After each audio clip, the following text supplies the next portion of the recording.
Okay, it is 12:01 and I call to order the Lewiston Public Works Advisory Commission, a regular meeting here at the Bell Building, May 21st, 2025.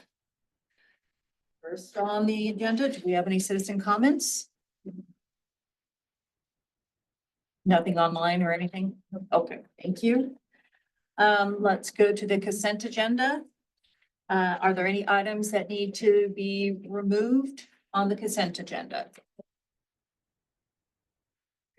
Not seeing any or hearing any? Do I get a motion to approve the April 16th, 2025 meeting minutes? I move to approve. Oh, go ahead. No, I'll second it. Perfect. Okay. All those in favor say aye. Aye. All right, thank you very much. Let's go to the director's report. All right, that would be me. I think everybody's focus primarily this morning and this afternoon is the Main Street bond. I can go through the full report, but maybe our time best suited today is the Main Street bond. So those who may not be aware that it did not pass last night, so the supermajority need, so 2/3 requirement, we were short. The math was 152 votes. We got just north of 3,000 total votes. I can't remember what the final vote tally was, but we missed it. So I don't really have, I wouldn't mind hearing from the board here about kind of their thoughts on the campaign, the results, maybe some comments, what you could see as a path forward. But I've had some conversations yesterday with ITD about the roadway. We have some grant opportunities we're looking at. We still have the big issue is the ARPA money that needs to be used for the water line. So we're moving forward on the ARPA water line. I talked to the engineer this morning and we both agreed, like, we'll talk about that Tuesday after Memorial Day. We'll just, there's a lot of traffic control, a lot of impact to businesses downtown, not specifically on Main Street. So let's let this finish off and then we'll pick this up next week. Because it's gonna be a painful construction process. There's just no way of getting around it because it is on Main Street. And it looks like we may have to shut down Main Street one block at a time. So that's what we said we were gonna do and that's what we have to do. So I guess for the rest of the group, I kind of solicit some feedback from your guys' perspective on everything. Thanks to start. I can go first. I guess you're looking at me. So that, you know, it's not terribly surprising just with the comments that were out on all of the social media as far as, you know, raising taxes and the aversion to that around the area. I think with that being kind of one of the messages that people keyed into that there was a potential for that, whatever that potential was is questionable, but you know, to me, it's not terribly surprising. It was a really low turnout. I don't know if it would have maybe done better during a regular voting session instead of a special one, but I think there was like 18% of the people actually turned out, which is very low. Yeah, I did keep an eye out on I went up to the fairgrounds yesterday for the lunch surge and it wasn't, it wasn't a lot. And the numbers reflect that. And you break it out, I think there's 22 precincts that vote and some of those precincts were well under, if like 50 people total voted for it, you know, and I don't know how those precincts are broken up, but that's not a lot of people as you get way out there. So And I was the only one in my polling place for the minute or so it took me to go in and stuff, but it was. Else? yeah, so Commissioner Forsman, did you want to comment? Yeah, sorry, 1 second. Yeah, I think the biggest thing that, well, for one, voter turnout is unfortunate. That's pretty typical for Lewiston, even actually in, you know, for voting for council, we still struggled to get a huge voter turnout. But this one in particular, the biggest thing I kept hearing is that the citizens were confused by the money that we have like in reserves, you know, so in their mind that, you know, they already have $90 million. Why aren't they using that? Why are they asking for more? Which is obviously a misunderstanding as far as how those monies work and enterprise funds and what we can and can't use. There was trying to think of some other ones that were, the ARPA money. I think that really confused people. There was a couple individuals that went on and said, don't let them fool you. They already have the money. They're just asking for more, not understanding that that was only a little portion of that project that we would be able to cover and not the whole thing. So I don't know. I don't know if we could have been a little more transparent as far as like, this is going to now cost us this much extra money now that we didn't approve this. Or it's really hard. It's hard, I think, because we had to put that on the ballot, that warning of, in the case we do poll, this is how much it's going to be, which we had no intention of doing. And we were required to put that on there.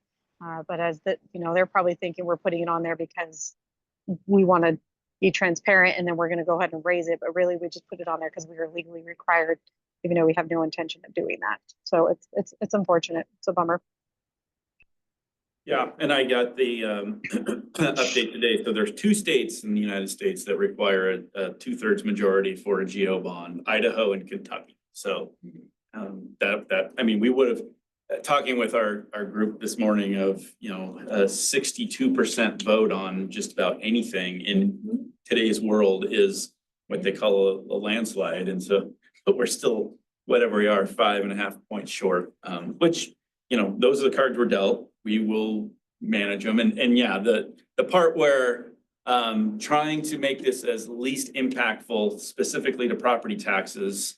So you have to be creative. And I understand as I'm trying to explain it, it's like when you're buying an insurance policy, the longer that person talks, the less you trust them. Because, there's just so much in the fine print and so many things that you got, well, if this happens and this happens, and pretty soon they just glaze over and say, yeah, I think you're full of smoke and I don't trust you. And I think trust was one of the many things. Property taxes is something that's on everybody's head, but trust. And I think I said at one of the open houses of, the city needs to gain the public's trust. And if it's 2/3 of the city, that's 2/3 of the city to gain the trust to do a project. And maybe it's not Main Street, maybe it's something else out there that we say we're going to do something, we budget, we build it, and then we demonstrate that we can do it. So next time, if it is Main Street, that the public would have more trust and faith in the city. So that's full disclosure. I didn't think it would pass. I have to tell everybody when I was campaigning that I had hope that it would pass. But the infrastructure the world of public infrastructure is a slow.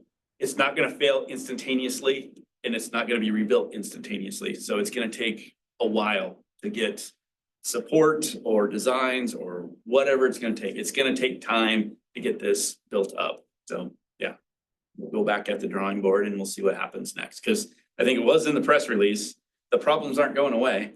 They're still there. I think some of the things that people were frustrated by or maybe didn't agree with and they chose to vote no on it because of was some of the design proposals we put in as far as like roundabouts or opening it to 2 streets versus the one way, which obviously those weren't part of the bond, but I think people were confusing that those were part of like, you approve this, then that means we're going to go ahead with this design when really it was, we approve this, now we have the money, now we're going to figure out what the design actually looks like. And I think there was a lot of confusion between the two. Yeah, there was one of our open houses, a couple came and said, until you can tell me there's no roundabouts, I am voting no. And roundabouts were purposely not included in this. Well, 1, because we didn't have ITD's approval, and 2, we're not far enough along on the design to really, a road is a road, so we can change what was under the ground was the important part of this bond. So I am open up. We're going to be doing a survey to try and get some feedback as to what may have levied people for or against the bond to try and get a better determination of, if we took some component out, maybe it's roundabouts, would have passed? And now, okay, well, let's talk about that then. When is the survey coming out? As soon as we can get it out. Excellent. How are you going to deliver this? I don't know. Okay, all right. That was the concept today, is that Wow. one, it was closer than maybe some of us were like, if it was down like at 40 or 50%, now we would have said, yeah, that wasn't, but we're close enough to where like a few things tweaked one way or the other could have made the difference. And so, yeah, the momentum feels like, let's get some feedback. Let's get some people to tell us what made their determination for them, and get that feedback quickly. So, yeah, at this point, I'm still processing everything, so we'll kind of But we've circle back. surveyed out using several different medias for all the different types of people that are out there. Yeah. So I think that, and some of those worked really well. Yeah. So I can see that working. Yeah. That would be great. Anything else for the director's report? Director's report, the rest of it, we're going into pavement preservation season in August, so implementing some of the traffic control stuff that we've reviewed in the past. We've got some sidewalk infill projects, 12th Street infill, so that's between Airway and Warner. So kind of where what is that? Orchards Elementary and the high school along 12. Well, it's not the high school, but to where Warner is. So that project's been bid and going. And then I already touched on the water main that's going on downtown. So a lot of construction actually happening regardless of the bond. We've got the sewer wastewater project. So if you see black pipe rolling around town, our own crews are doing water line replacement on Normal Hill. There's a lot of stuff going. So we are in construction season. It's hard to keep track of all of it. Driving down a road, like, is this us? Or is this Lloyd? Is it? I keep seeing big trucks. Yeah, there's a lot going on, and some of it's private utilities, some of it is Lloyd, some of it is us. Oh yeah, we've got the intake going on right now too on the Clearwater, and that's out of sight, out of mind, where it's not impacting traffic or anything other than out there on 95. So lots going on. Okay. All right, if there's nothing else on that, let's go to the active agenda. Item A, we have the Public Works Advisory Commission Project Number 1 City Standards Update. And I guess I'm turning that over to you, Luke. And touch rest. Sorry about that. Okay. All right, so first of all, thanks for the opportunity to come and talk to you guys. The introduction to this is the city uses the standard drawings and specifications to essentially custom tailor the Idaho standards for public works construction to the needs of Lewiston. So they're our specific set of, here's the way we want it done here. And so with those requirements, we establish how infrastructure is built within the city, whether it's roads or water, sewer, stormwater, whatever it might be. And then with the specs, the modifications, we modify the ISPWC specifications as opposed to the drawing to meet our needs as well. Let's see, make sure I don't forget anything in my notes. One of the big reasons for these is that they provide the city the ability to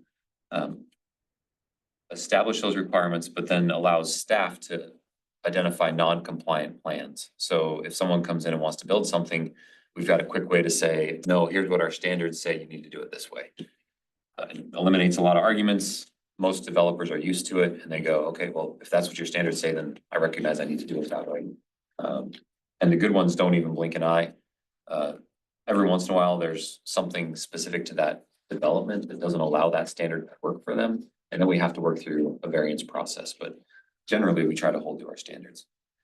An example of this, of the importance of these, just on kind of a more zoomed in scale, would be something like our sewer connections. We allow certain ones, we don't allow others. And if we allowed whatever someone wanted to use, whatever else is out there on the market, we would end up seeing a lot more having to go back and repair it because some products don't work as well as others. And so we require certain products to be used or specify if you're going to use a product, it has to have these things in order to do it. And resolves a lot of problems for us upfront and saves in the long run, the ratepayer a lot of cost because going back and fixing things is much more expensive than doing it right the first time. Let's see. So, that's kind of my introduction. Any questions on that so far? All right. Well, next we'll jump into kind of the idea of what the timeline looks like and what we're asking from the committee here. So I think everyone got the red binder, and I apologize, I just got this a little while ago. So it looks like Haley went through and organized it all for you and provided templates to enter comments and all kinds of stuff. So this is outstanding. Thank you, Haley. The overall idea of the project is we broke it in, it's broken into two parts. Project one is essentially to review what's in this binder and provide us feedback.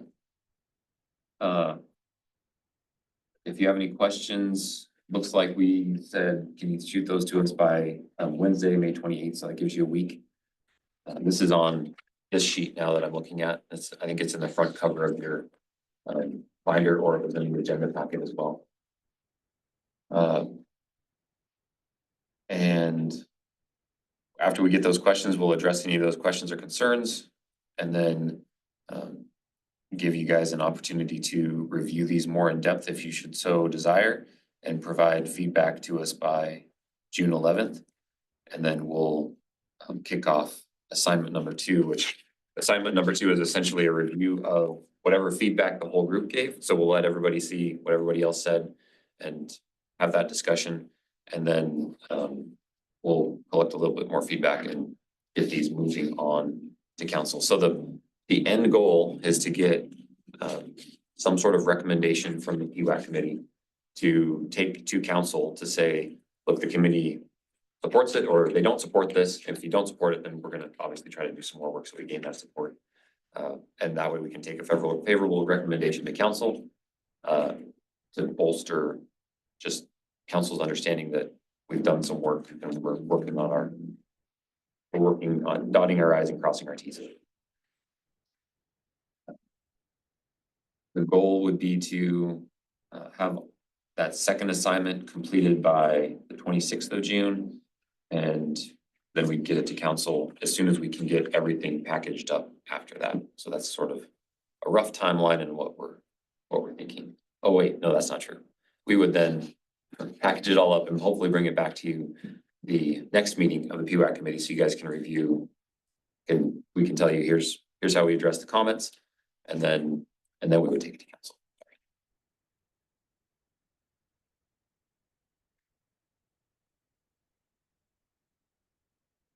Questions at this point before? Yes, a couple of questions. Are all the markups in here? Like there's stuff that's highlighted. Is the highlighted stuff staying or going? What's the structure? So you're getting it midstream. So the comments, the red lines that you see on the documents, let's try to find one. So like on utility locations, drawing 1-1, I'm about that far into the packet, not very far. The first standard drawing that you see, you can see I've got 2 modifications and they're both grammatical. So those red lines are proposed changes. So the red lettering is, this is what we're changing this to. If you see blue lettering, that's usually a sign that I'm just making notes for when we go back through these and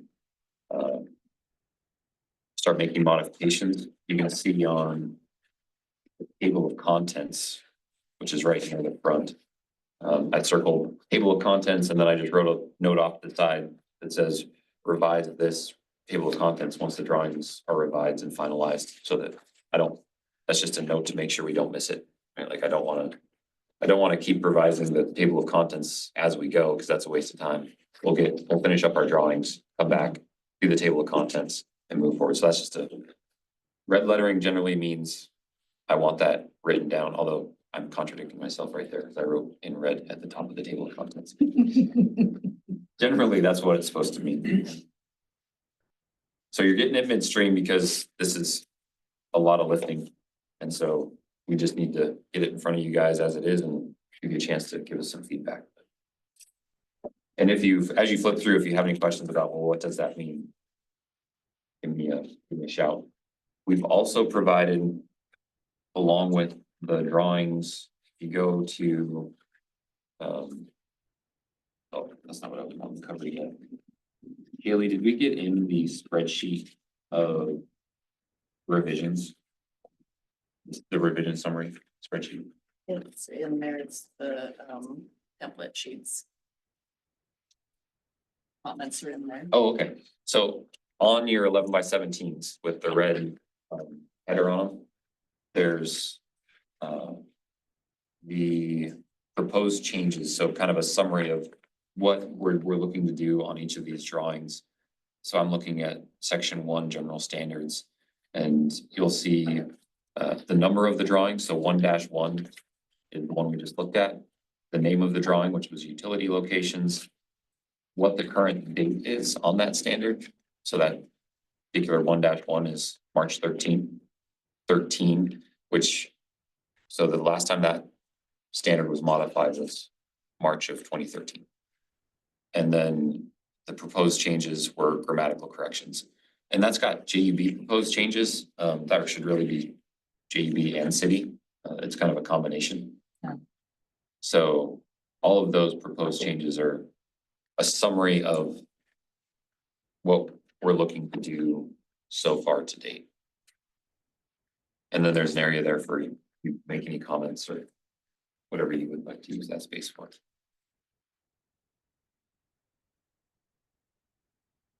So if you don't necessarily want to flip through all the drawings and just are looking for maybe big changes, you could go through here and go, oh, look, they're just grammatical revision, grammatical revision, grammatical revision. And then, you know, a bigger one might be 1-9 says requires 6 inches of concrete on surface. That could be a flag to go, well, why would they be doing that? And then go take a look. It's the general feel there. Does that help with your question? Yeah, overall, like the highlighted stuff is, obviously, if there's not a comment on a proposed change, somebody highlighted it just for a review and probably didn't have any Do you findings. have an example of a highlight? That I saw it too. I was curious. 2-1 drawing. Let's go with that one.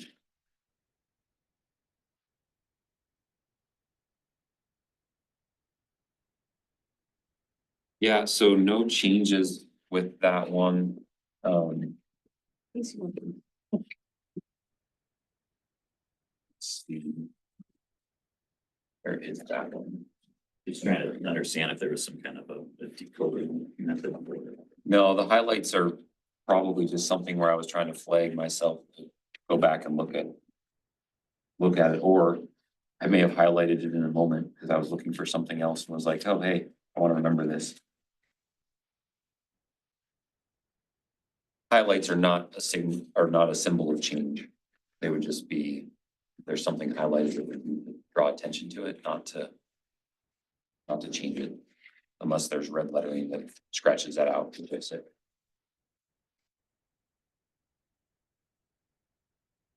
So Go ahead. I was just gonna say, so continuing along what, if you go to the next page 2, just to understand, because sometimes it's, trying to review other people's comments and trying to understand what they were saying, you know, we'll kind of be interpreting that. So, you know, like you have one thing kind of crossed off. I'm assuming that's because you're gonna change it. Then it says over there, 5% max question mark. So is that somebody else questioning that? Yeah, so all of I'm just if you can walk us through like a couple of the comments, just like, this is a really good section to say, somebody commented this way, you know, and what you and the engineering company are looking at when you did this. right, Just- yeah, so any of the typewritten stuff is from JUB. And so like on this 5% max question mark, they are just calling for the city's attention of like, do you really want that? Okay. And so you guys would be able to provide comment on that if you have an opinion. The reason for the 5% max on, you know, in this case on 2-2 for the long grade, you know, there's engineering reasons to only allow a 5% max grade. And We just have to, JUB was wanting us to evaluate, does that actually make sense? Okay. So that's how to kind of interpret some of this. Yeah, good questions, thank you. Then you'll see random Post-it notes that I scanned in as well, because they were in my notes and I didn't want to pull them all out. And so those are some of my less concrete thoughts on, I'm asking questions of myself, 2-2A. How is this getting constructed? Are surplus or are swales supposed to be filled with rock like this? Like questions like that where I look at a drawing and go, wait a second, is that actually how we're building it? And I just wanted to put a note in there for myself to find out answers to those questions. So like I said, midstream, and there's more to continue on with.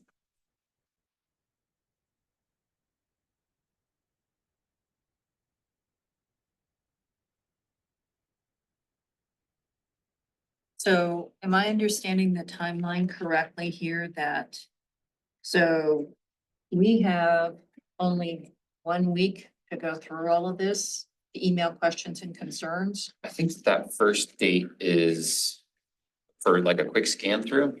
And Terry can correct me if I'm wrong. I think it was, the idea there is to give you a chance to kind of scan through and ask questions like, sorry, I blanked on the name, Brent, sorry. Ask questions like that of, hey, I saw this and it's not making sense to me. What does this even mean? Just to help facilitate the process. And then after that, you've got, the due date is the 11th of June to take a look through and email feedback. Everything makes sense to you, or you understand the nomenclature. I wouldn't even worry about that first deadline. Yeah, no. And really, if you Like, have I don't understand anything. I think the goal there is just to encourage the committee to take a look at it early and make sure you've got some of the basic questions answered. So, if those questions get saved to the end, then it could be a flood for staff to try to answer those all at once. Helps us know when to expect and leave some time in our schedules to deal.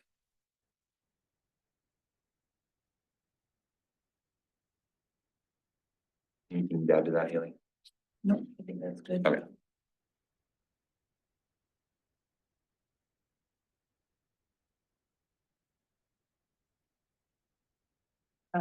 Commissioner Foreman, she does not have a copy of this yet, so correct. Yeah, anyone who Okay. did not attend will have a copy of Okay. it for them. So. Any more questions, thoughts, timeline concerns, not timeline concerns, layouts? What do you want back? Just the comment sheets? If we have anything, we want like marked up by 11 sheets? What are you looking for from us? I'll take feedback in whatever form you want to provide it. Ideally, I think if you could at least flag something on the feedback form here so that I've got that to reference. And then if you wanted to, like, if say you saw a standard and were like, well, I don't think it should be written that way. Here's how I'd write it. You could feel free to, scratch it out on your copy of it and send it to me as like a, sometimes a picture's worth 1,000 words type of thing of here's what I'm thinking. And that would be helpful. So yeah, just that would be great.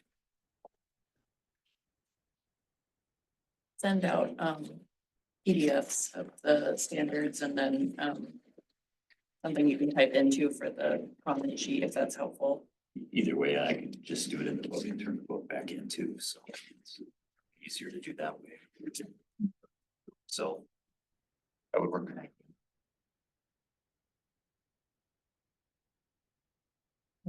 Other questions, any input, anything else, anybody?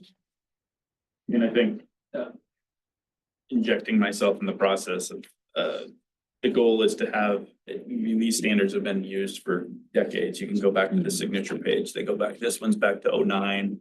So, but they've never actually been adopted by council. So we're trying to button this up, formalize it, so we have a little bit more something to stand with us to say this has been adopted by council. This has been reviewed by, contractors and PWAC. So, so that's the end goal is to have a product that is usable and adopted by council. And so It's not perfect. it's not perfect, and if you guys need more time, just ask.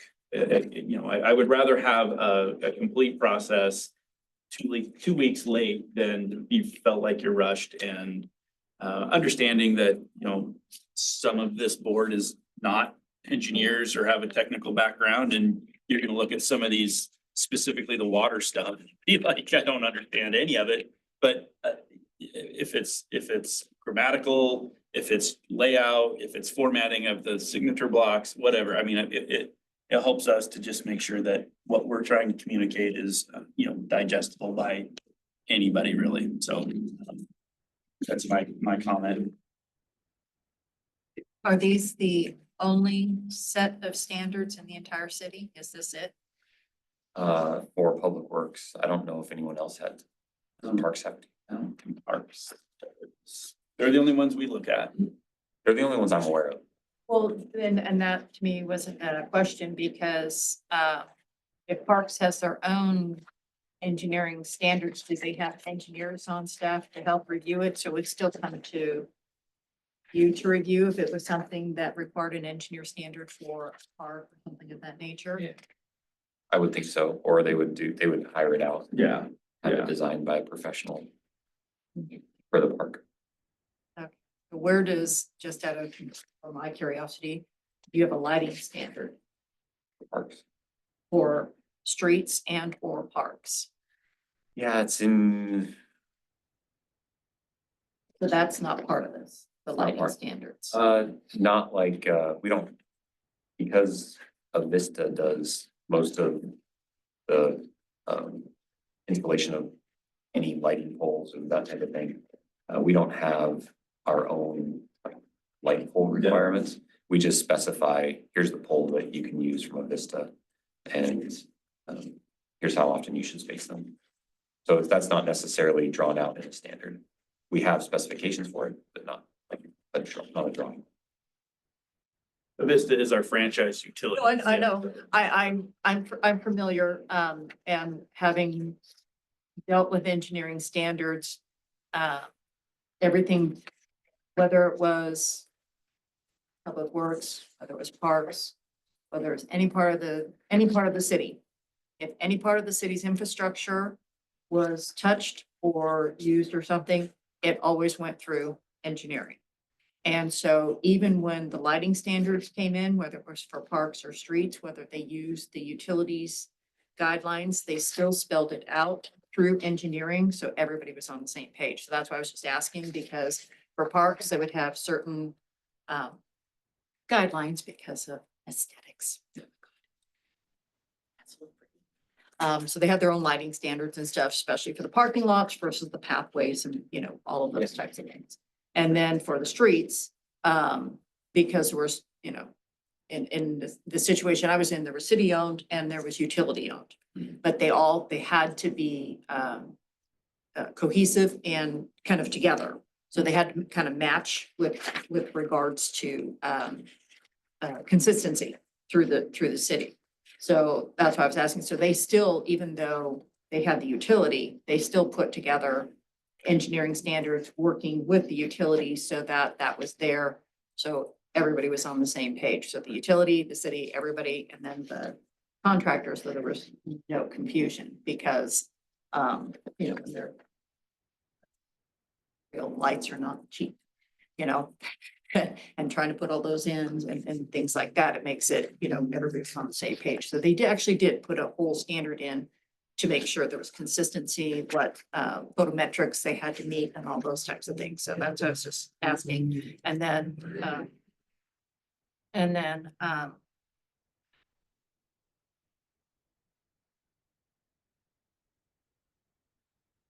it was one that they just, again, because it affected the city's infrastructure.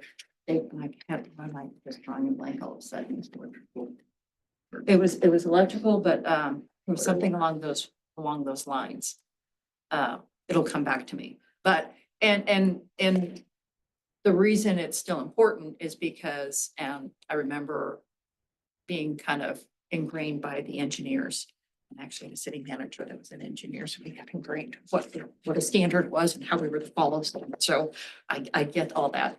And I remember he told the state basically, no, and the state thought they could go around the city and basically say, no, we're going to, he says, no, this is my infrastructure. That's not your infrastructure. This is my infrastructure. You're gonna meet to my standard and do it my way, or you're not attaching it to my sewer line. Yeah. You know, and they got into a huge fight, but he eventually won because he's right.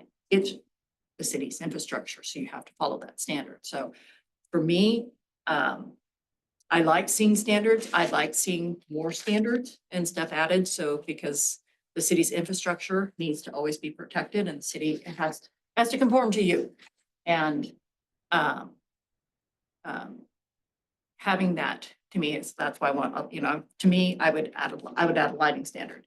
If there was something for parks and parking or something like that, you know, because they eventually had a standard for that. It went through engineering because you wanted it blessed as one standard for all city infrastructure. So, so one of the recommendations I would, you know, down the road even is suggest you possibly consider getting a lighting plan. Just so and the only reason, like I said, is so everybody's on the same page. The city is there and everybody knows together what it should be. Yeah, there might be a way to be able to make that more clear. Currently, we, again, reflect people to the Avista standards and then we allow them to select off of it.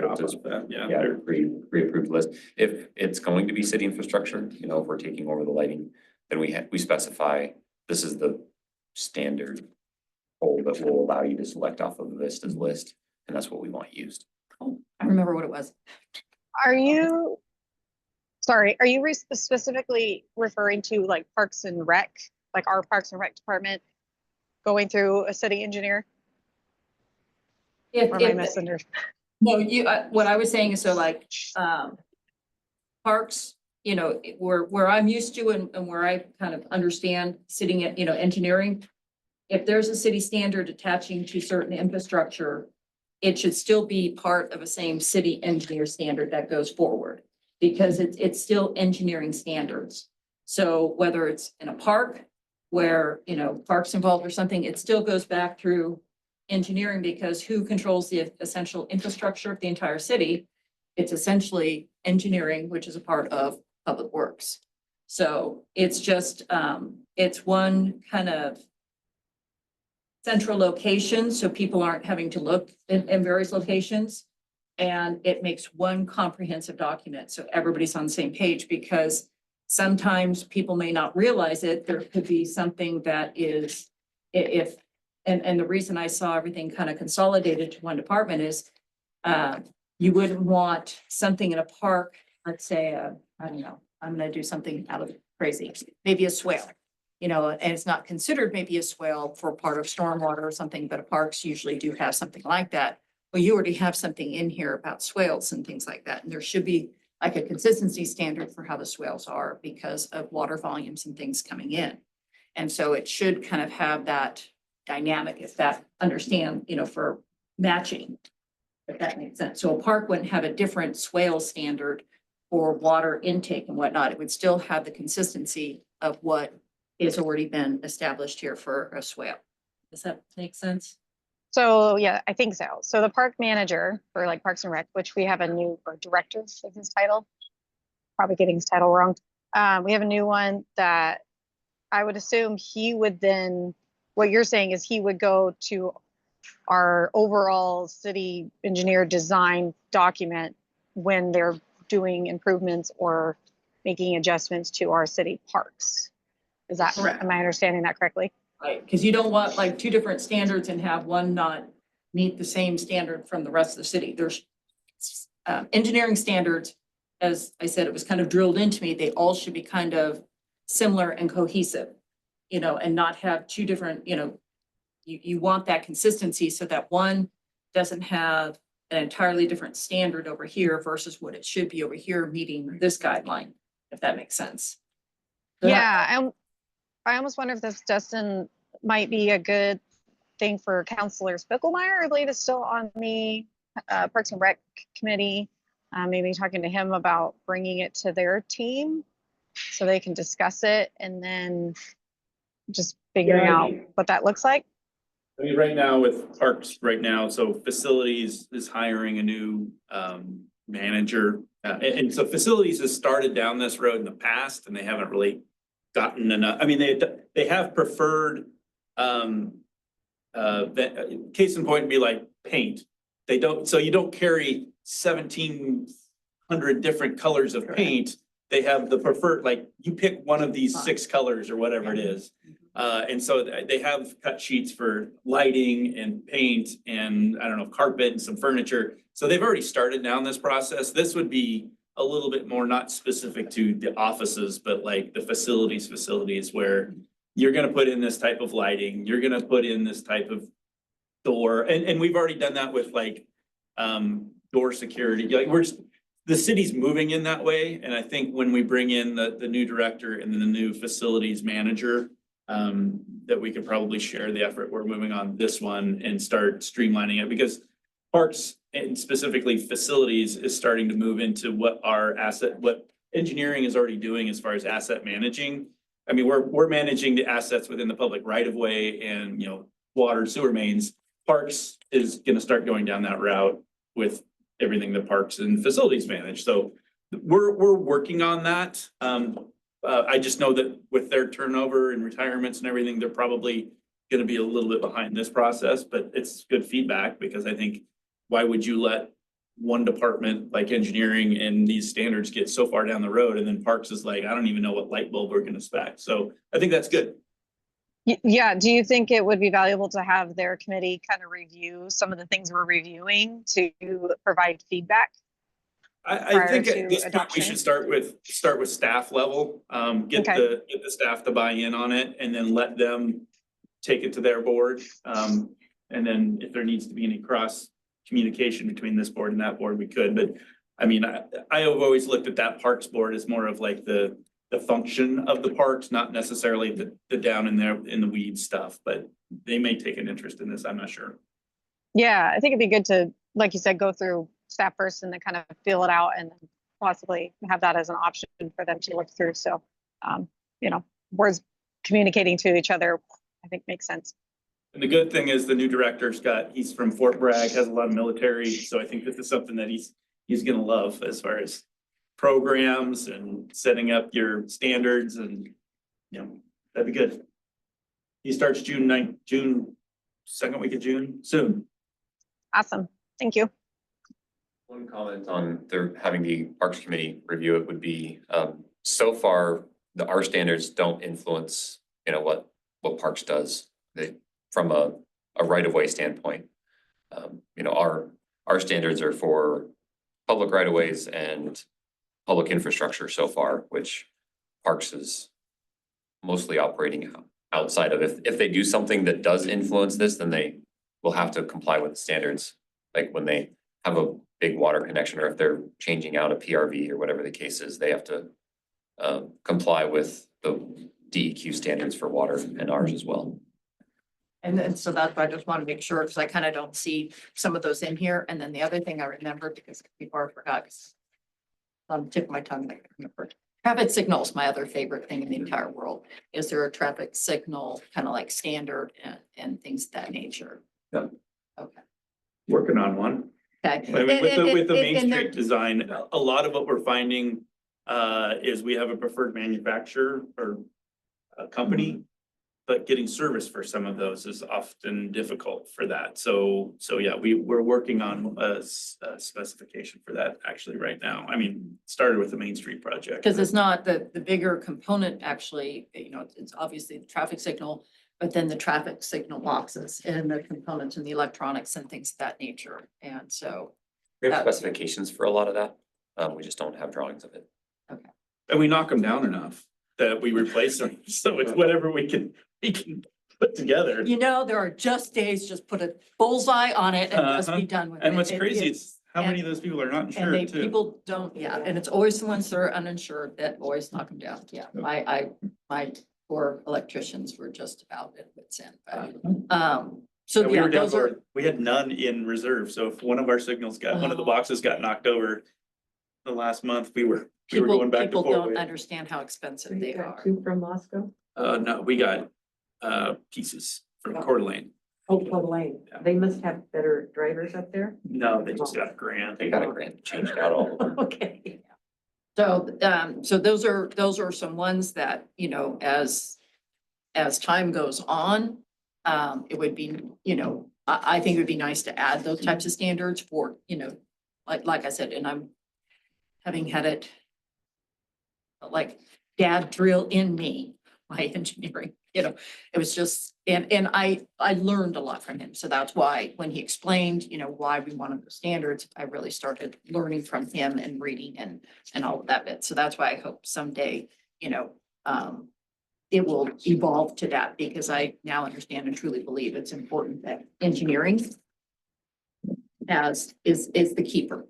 And it's vital. I'm looking. Yeah, there's definitely room for growth, and I agree with you that engineering should have a hand in the standards.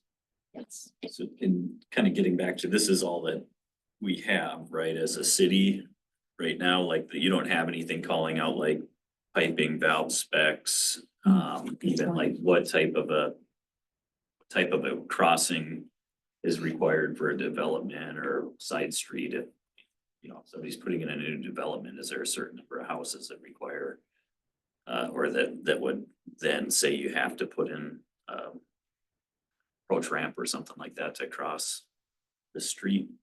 So that would be like, it's kind of development specific. And most of the time, those type of details are fleshed out through either a traffic impact statement, you know, as far as whether or not there would be a crossing, you know, like a crosswalk put in,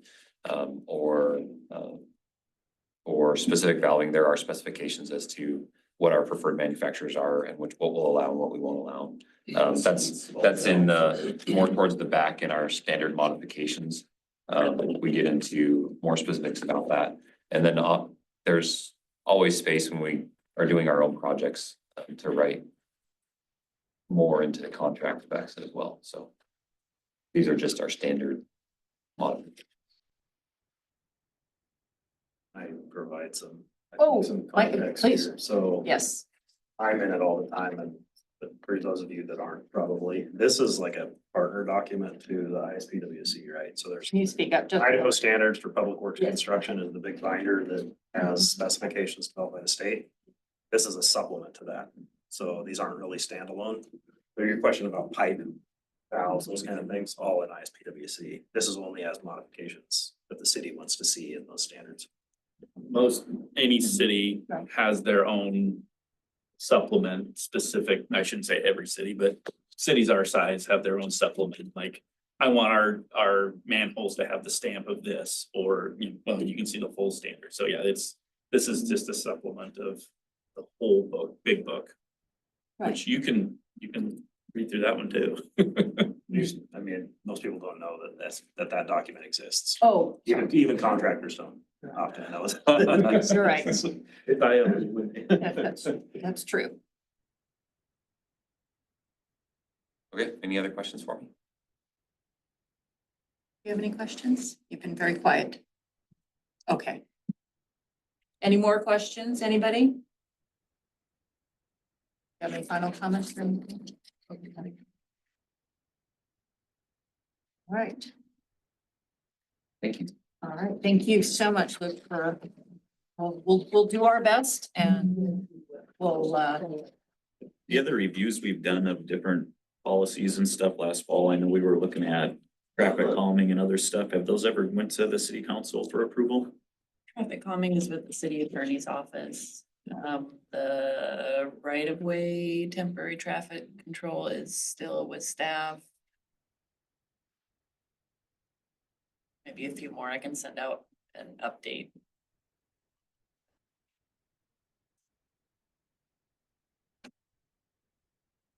all right. With that, we'll go to the next agenda item, which is items moved from the consent agenda, which we did not have any. So we are now on the next item, which is unfinished and new business. Do we have any commissioners' comments at this point? Bring up.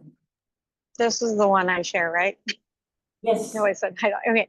I just wanted to thank Dustin and the staff that went to all the open houses. I know you guys worked really hard and trying to educate and be as transparent as possible with this bond. And I just really appreciate all the time that you guys put in and your efforts for that. So I know you were pretty busy. So just want to make sure I extended that. And another thing is kind of, I guess, goes without saying, when I was doing the police academy, they went over some stats as far as Idaho and like kind of what city has kind of the worst drivers. It's not really how they said it, but we are actually one of the cities that have the most accidents. So something to think of mind, I guess, as we're designing new construction, you know, is this going to help alleviate some of the congestion or maybe accidents that are happening? Not everything's road design. Some of it's just drivers not paying attention. You can't prevent that, but you know, some of it is. So just figured I'd share that kind of, you know, thinking forward. One question, I guess, getting back to the timeline, so we're supposed to get everything back and reassigned on June 12th. But we don't have a meeting scheduled then, right? Is that do we need to have a special session or do we? No, we're just doing stuff outside of the meeting to keep Okay. things moving. Okay. All right, any other commissioner comments? Right, staff liaison comments. Got what the most important thing during my director's update, which is tomorrow is Public Works Day at the fairgrounds. So anybody who has availability or wants to stop by, then the gates open at 9 o'clock to 2 o'clock. You're around between those hours and want to stop by and say hi, we'll be there. I have a funny story real quick with that. I was thinking it was last Thursday. So I had my sister's kids and my kids pull out of school and wait at the front office. I'm like, I'll be there like at noon because I'm going to take them to this thing. And my sister gets there at the fairgrounds and she's like, there's nothing here. And I'm like, did I mess up the date? And I look back on the calendar. I'm like, oh my gosh. And like my kids said, hey, you know, we missed like 20 minutes of recess sitting in the office. They weren't very happy. So yeah, so, but we will be there tomorrow. Real thing, right time. That's great. Yeah, and I think the numbers, you know, we obviously shut it down for COVID. And it's been a slow build over time, but this is the most RSVPs I think we've received since COVID. So, I mean, RSVPs don't count. We've gotten RSVPs before and people not show up, but right now it's looking like it might be our biggest year since COVID.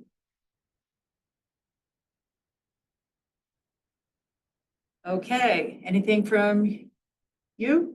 No? Okie dokie. Then I'd like, we're on the last item, which is adjournment.